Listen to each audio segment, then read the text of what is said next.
दोस्तों, आज हम भगवान कृष्ण ने जहाँ पे अर्जुन को गीता का उपदेश दिया था, जहाँ पे अधर्म पर धर्म की जीत हुई थी, यानी कुरुक्षेत्र। दोस्तों, कुरुक्षेत्र तो ये है भगवान कृष्ण की गीता का उपदेश देने वाली भूमि कुरुक्षेत्र।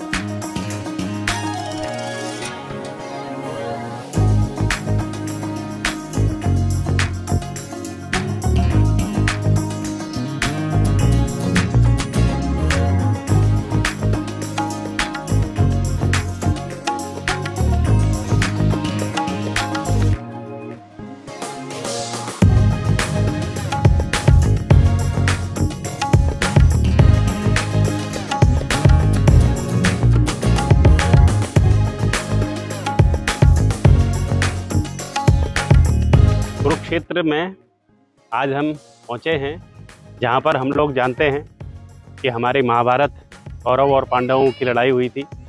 इसकी मान्यता है ये 5000 साल पुराना ये युद्ध हुआ था, जिसमें कौरवों की हार हुई थी पांडवों से।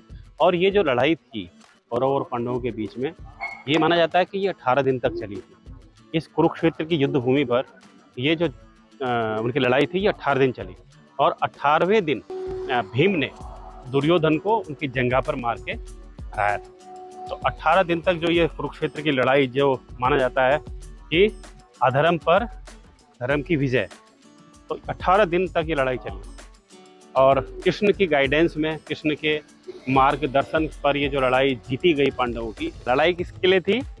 हस्तिनापुर पर राज कौन करेगा, जो जीतेगा वो हस्तिनापुर पर राज करेगा। तो पांडवों ने कौरवों को हराया। बहुत अधिक मात्रा में होने के बाद भी कौरव ये लड़ाई हारे, क्योंकि उनकी लड़ाई में कृष्ण भगवान का कोई भी रोल नहीं था। पांडवों ने ये लड़ाई जीती क्योंकि पांडवों को गाइडेंस मिली थी कृष्ण भगवान के मार्गदर्शन की।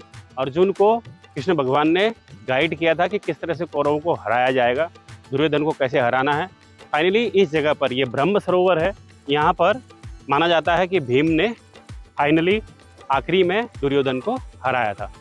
तो दोस्तों, ये जो अपना महाभारत का युद्ध हुआ था यहाँ पर कुरुक्षेत्र में, ये इतनी पवित्र जगह है कि इसमें जितने भी धर्म के लोग हैं, बौद्ध धर्म के संस्थापक, बौद्ध धर्म को मानने वाले, गुरु नानक जी, सिख धर्म को मानने वाले और विभिन्न धर्मों के अनुयायी जो थे, वो भी इस जगह पर सेवा के लिए, अपनी अर्चना के लिए, अपने समर्पण के लिए, अपनी पूजा के लिए इस जगह को उन्होंने भी स्वीकार किया। और इस जगह पर आकर अपनी दान, अपनी सेवा के लिए यहाँ पर आए और सबने इस धरती को अपनाया। तो ये दोस्तों, ये ब्रह्म सरोवर है।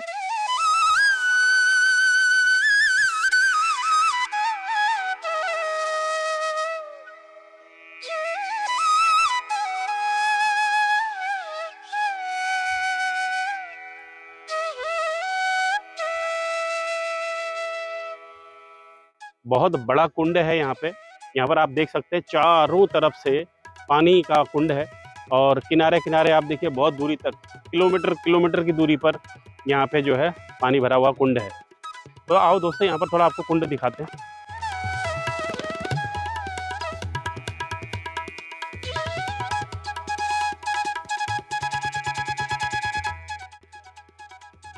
ब्रह्म सरोवर कुंड है, यहाँ पर बहुत सारे लोग स्नान भी कर रहे हैं। गर्मियों का समय है अभी, ज़्यादातर लोग यहाँ पर आप कुंड पर स्नान करते हैं और इसका पानी भी पवित्र माना जाता है।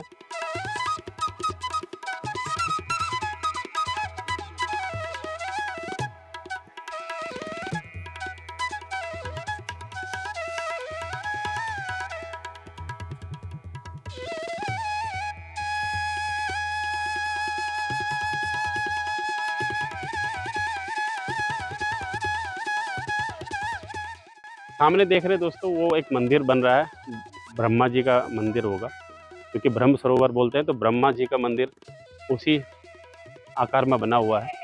तो ये रथ जो है, आपने बहुत सारी फिल्मों में, पिक्चरों में और टीवी के सीरियल्स में ये आपने रथ देखा होगा, जिसमें कृष्ण भगवान और अर्जुन सवार हैं।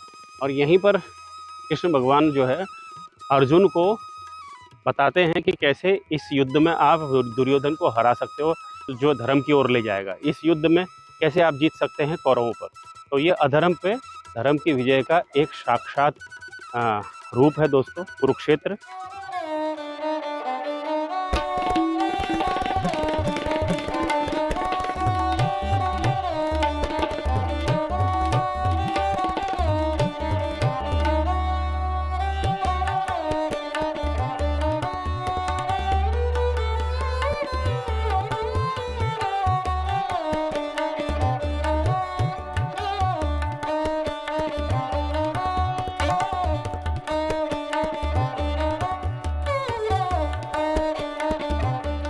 यहाँ पे ब्रह्म सरोवर से करीब 4 या 5 किलोमीटर ज्योतिसर है, जहाँ पर कृष्ण भगवान ने उपदेश दिए थे।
ज्योतिसर से थोड़ी ही दूरी पर भीष्म कुंड है, जहाँ पर भीष्म पितामह बाणों की सैया पर लेटे हुए दिखाए गए हैं और अर्जुन को बाण मारते हुए दिखाया गया जमीन पर। माना जाता है कि भीष्म पितामह को इच्छा मृत्यु का वरदान मिला था, जिससे वो अपनी मृत्यु अपनी इच्छा से ले सके।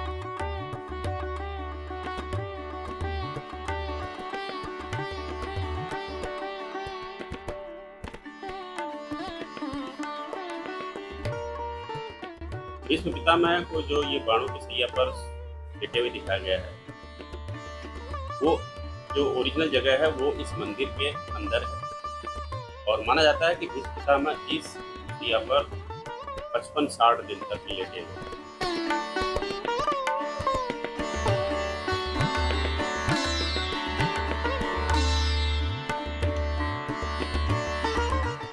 यहाँ से लगभग 10-11 किलोमीटर की दूरी पर अभिमन्युपुर है, तो चलते हैं अभिमन्युपुर।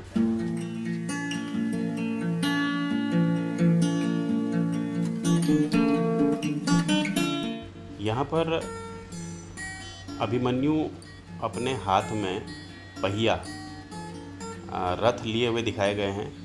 माना जाता है कि अभिमन्यु ने कौरवों के साथ खूब मुकाबला किया और ये चक्रव्यूह दिखाया गया है यहाँ पर, जिसको माना जाता है कि ये चक्रव्यूह भेदना कौरवों के लिए असंभव था, तो वो इसको भेद नहीं पाए थे। तो अभिमन्यु ने खूब कौरवों के साथ यहाँ पे मुकाबला किया।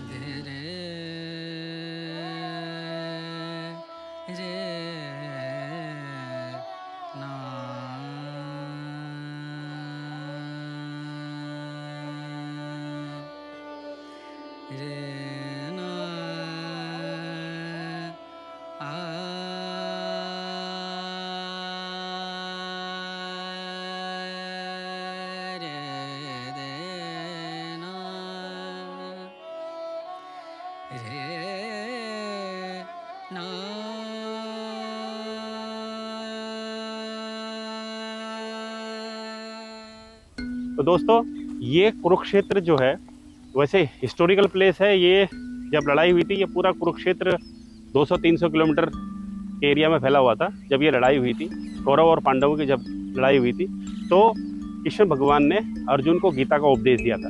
तो माना ही जाता है कि गीता का जो उदय हुआ था, यानी गीता जो धर्म का उपदेश देती है, वो उसका उदय भी यहीं से हुआ था, कुरुक्षेत्र से। तो ये जो है अधर्म पर धर्म की जीत की युद्ध भूमि है। तो यहाँ से हमको पता चलता है कि हाँ, हम अपने धर्म के रक्षा के लिए, अपने धर्म के विजय के लिए अधर्मी को और अधर्म को स्वीकार नहीं करेंगे और अधर्म को हराएंगे। तो हमेशा विक्ट्री किसकी होती है? जो चीज़ ठीक होती है, जो चीज़ सही होती है, जो धर्म जिसकी रक्षा करता है, उसकी हमेशा विजय होती है।